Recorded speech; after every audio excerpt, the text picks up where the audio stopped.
Ya, apa makna sikap negara-negara Barat yang belakangan mengakui kedaulatan Palestina tapi di sisi lain masih ikut terlibat dalam genosida yang dilakukan Zionis Israel terhadap bangsa Palestina? Kita akan membahasnya bersama dengan Koordinator Indonesia Global Peace Convoy Muhammad Hussein yang tengah dalam pelayaran menuju Gaza dan pakar hukum hubungan internasional Hikmahanto Juwana. Prof. Hikmah, Mas Hussein, selamat malam waktu Indonesia.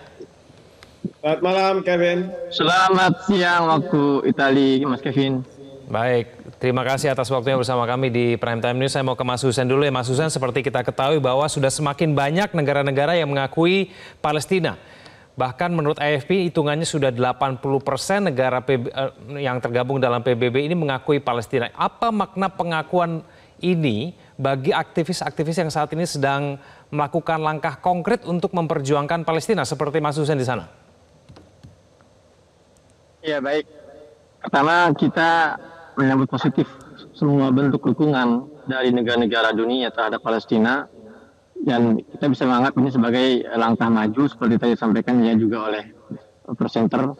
Namun tetap saja kita tidak boleh melupakan bahwa Inggris ya kemudian Prancis ini adalah dua mitra terbesar Israel dalam melakukan genosida terhadap Gaza sejak 7 Oktober sampai 2 tahun terakhir ini.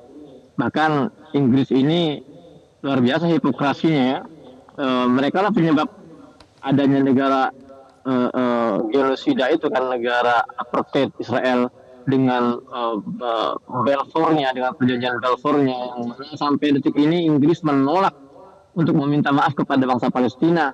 Bahkan mereka berkali-kali, yang terakhir tahun lalu juga, bahkan tahun ini mereka membuat statement bahwa Inggris sangat bangga telah menjadi bagian terpenting dalam dirinya negara apartheid Zionis Israel. Ini pun sebuah pertanyaan sebetulnya. Apakah benar pengakuan ini memang murni dan tulus sebagai bentuk dukungan kepada Palestina, atau ini adalah manuver politik? Ya, itu yang menjadi pertanyaan besar kita.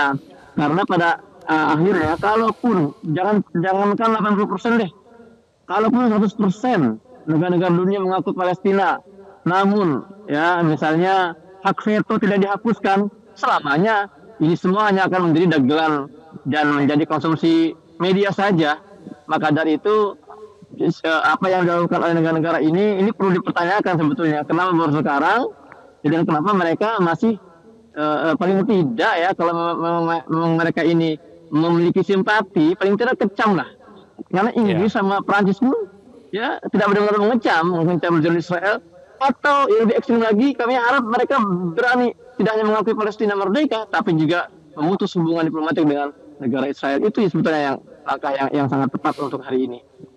Oke, Prof. Hikmah, ada artinya tidak sih pengakuan-pengakuan oleh negara-negara ini mengakui Palestina, tapi kemudian terasa tidak tulus begitu, seperti kata Mas Hussein tadi, masih mengirimkan senjata, tidak kemudian melakukan pengecapan, hanya mengatakan mengakui begitu saja, Prof. Hikmah? Ya, memang kalau di pemerintahan seperti Inggris, Prancis, begitu ya, di negara-negara Eropa, itu mereka harus bermain di dua sisi. Karena di satu sisi mereka tidak bisa melihat hak asasi manusia diperlakukan sebagaimana kita lihat oleh Israel. Tapi di sisi lain, yang kita harus pahami juga bahwa lobi-lobi Yahudi di sana masih kuat. Jadi mereka-mereka warga negara Prancis, Inggris, dan banyak warga negara Eropa yang berketurunan Yahudi, dan biasanya mereka yang akan memegang perekonomian di negara itu. Sehingga mereka juga harus hati-hati di dalam memberi pernyataan. Sehingga kalau saya melihat memang ada progres yang tadinya sama sekali tidak pernah mau mengakui Palestina sebagai sebuah negara, sekarang sudah mengarah ke Palestina sebagai sebuah negara. Nah, tentu yang kita tunggu adalah step selanjutnya. Memang di dalam KTT yang diselenggarakan, disponsori oleh Prancis dengan Arab Saudi, diselenggarakan di markas PBB, itu mereka mengusulkan two-state solution, ya. Dan tadi kita dengar juga bahwa Bapak Presiden sudah menyampaikan pandangan beliau tentang two-state solution. Tapi Bapak Presiden mengatakan beliau tidak sungkan-sungkan mengutuk tindakan-tindakan yang sangat kejam, yang sangat keji terhadap perlakuan masyarakat Gaza oleh Israel. Walaupun istilah Israel tidak disebutkan oleh beliau, tetapi saya yakin karena di Gaza ini yang melakukan kekejaman itu kan Israel. Nah, lalu beliau menyampaikan bahwa Israel akan Indonesia akui, ya, karena saya tahu Israel itu ingin sekali mempunyai hubungan diplomatik dengan Indonesia, sehingga kartu ini dimainkan oleh Bapak Presiden dengan mengatakan bahwa Indonesia akan mengakui Israel, tapi dengan catatan Israel harus terlebih dahulu mengakui Palestina sebagai sebuah negara. Nah, ini yang kemudian two-state solution versi Indonesia. Karena mungkin dari negara-negara lain mereka sudah mengakui Israel sebagai sebuah negara. Nah, sekarang baru mereka mengakui Palestina sebagai sebuah negara. Tapi bagi kita Indonesia, selama ini kita tidak mengakui Israel sebagai sebuah negara dan kita tidak menjalin hubungan diplomatik. Nah, ini yang kemudian disampaikan oleh Bapak Presiden bahwa kita akan mengakui Israel sebagai negara dan kita akan melakukan hubungan diplomatik, tapi dengan catatan bahwa Palestina diakui. Nah, pernyataan seperti ini penting karena apa? Kita refleksikan di Indonesia.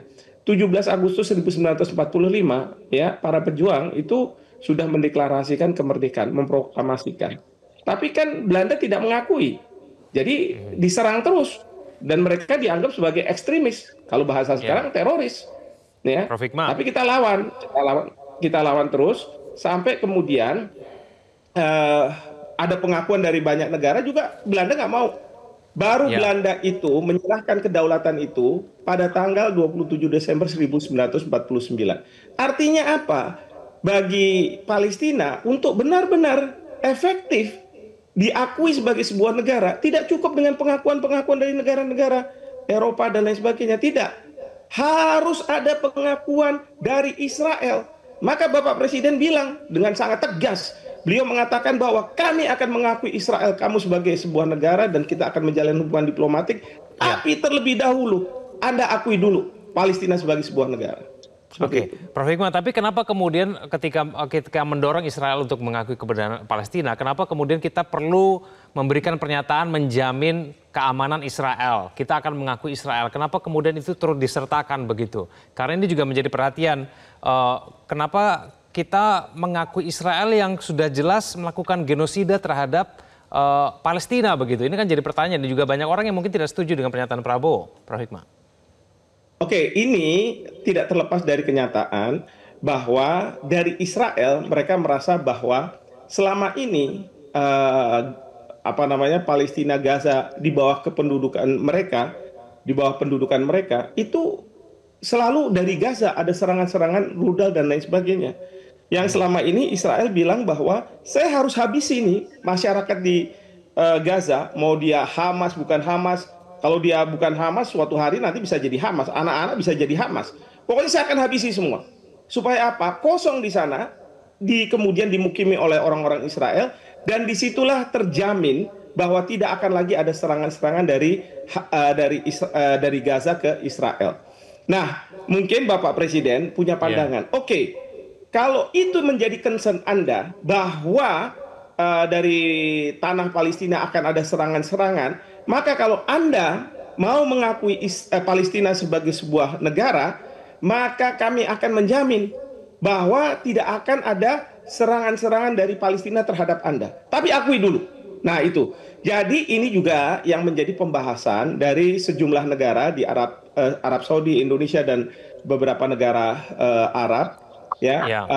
Dan kita bernegosiasi dengan pihak Amerika Serikat bahwa kalau misalnya Israel mengakui kemerdekaan dari Palestina, maka harus ada jaminan bahwa tidak akan lagi ada serangan-serangan dari Palestina, dari Gaza ke Israel. Dan Bapak Presiden mengatakan kalau misalnya nanti dimandatkan oleh PBB ada pasukan penjaga perdamaian PKO, Peacekeeping Operation, maka beliau kan mengatakan kami Indonesia akan menyumbang pasukan. Oke, baik. Mas Hussein, kalau dari aktivis sendiri apa yang kemudian diharapkan dari pernyataan Presiden Prabowo Subianto begitu? Dan beberapa jam lagi juga Presiden juga akan menyampaikan pidatonya. Jadi bagaimana Mas Hussein kemudian menilai pernyataan yang disampaikan oleh Prabowo Subianto dan apa harapannya? Apa yang harus dikatakan Prabowo Subianto beberapa jam lagi ketika nanti pidato di PBB, Mas Hussein?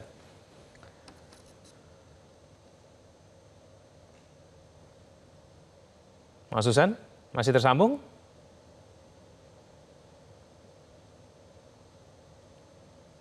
Halo Mas Husen? Apakah terputus?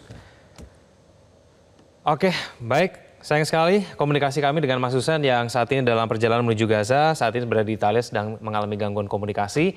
Waktu kita sangat terbatas. Terima kasih Prof. Hikmah dan Mas Husen sudah bergabung sama kami di Prime Time News. Selamat malam semuanya. Download Metro TV Extend sekarang.